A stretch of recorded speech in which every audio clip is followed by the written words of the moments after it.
প্রস্তুতি ম্যাচে নিচে নামলেও মূল ম্যাচে ওপেনিং পজিশনে নামতে পারেন সৌম্য সরকার। ব্যাটিং অর্ডারে ৪ বামহাতিকে নিয়ে একাদশ সাজাবে টাইগার টিম ম্যানেজমেন্ট। বোলিং ইউনিটে থাকবে বৈচিত্র্য।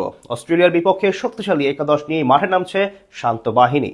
৪ ডানহাতি ও বৈচিত্র্যময় বোলিং ইউনিট নিয়ে সাজানো টাইগারদের সেই একাদশ নিয়ে বাকিটা থাকছে রিপোর্টে। প্রস্তুতি ম্যাচের পারফরম্যান্সের জন্য একেবারেই প্রস্তুত ছিল না টাইগার ভক্তরা। ব্যাটারদের হতশ্রী অবস্থায় মাত্র ২.৫ দিনে টেস্ট ম্যাচের ইতি হয়েছে। বিশেষ করে ব্যাটারদের পারফরম্যান্স ছিল পুরোপুরি হতাশাজনক। সেখান থেকে মূল ম্যাচে একাদশে আসছে একাধিক পরিবর্তন। বোলিং ব্যাটিং দুই বিভাগে ব্যালেন্স রেখে দল সাজাচ্ছেন ফিল সিমন্স। একাদশে আধিক্য থাকতে পারে বামহাতি ব্যাটারদের, বিশেষ করে টপ অর্ডারে ডানহাতি ব্যাটসম্যান না থাকায় খানিকটা ব্যাকফুটে থাকতে হবে বাংলাদেশকে। তবে স্বস্তির খবর হলো লিটন কুমার দাসকে নিয়ে মূল ম্যাচের এখনো ৪ দিন বাকি, এর মাঝে পুরোপুরি ফিট হয়ে যেতে পারেন তিনি। এদিকে প্রস্তুতি ম্যাচে ৮ নম্বরে ব্যাটিং করতে দেখা গেছে সৌম্য সরকারকে, যেখানে তেমন ভাবে নিজেকে মেলে ধরতে পারেননি ৫ বছর পর লাল বলে প্রত্যাবর্তন করা এই বামহাতি। সেখান থেকে আগামী ম্যাচে ওপেনার হিসেবে দেখা যেতে পারে তাকে। দীর্ঘদিন পর প্রত্যাবর্তন করা সৌম্যর কাছে ভালো কিছু প্রত্যাশা করছেন সকলে।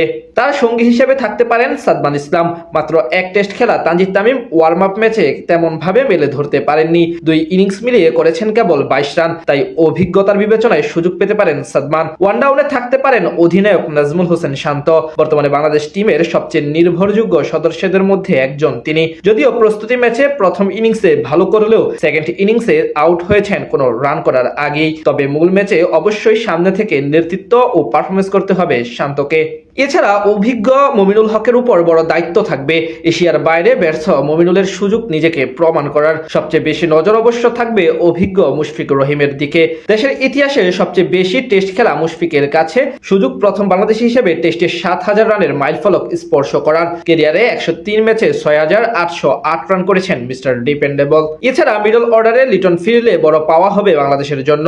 ইনজুরির কারণে সবশেষ জিম্বাবুয়ে সিরিজ মিস করা এলকেডি শেষ মুহূর্তে যুক্ত হয়েছেন স্কোয়াডে।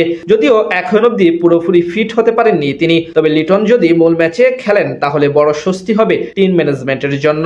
স্পিন বিভাগে থাকতে পারেন মেহেদী হাসান মিরাজ ও তাইজুল ইসলাম। অস্ট্রেলিয়া একাদশের বিপক্ষে ম্যাচে আঙুলে চোট পেলেও জানা গেছে দ্রুত সুস্থ হয়ে উঠছেন তিনি। ফিরতে পারেন প্রথম ম্যাচের একাদশে। প্রস্তুতি ম্যাচে সেঞ্চুরি হাঁকিয়ে ব্যাট হাতে ফর্মে ফেরার আভাস দিয়েছেন মিরাজ। তাছাড়া বল হাতেও বেশ কার্যকরী হতে পারেন তিনি।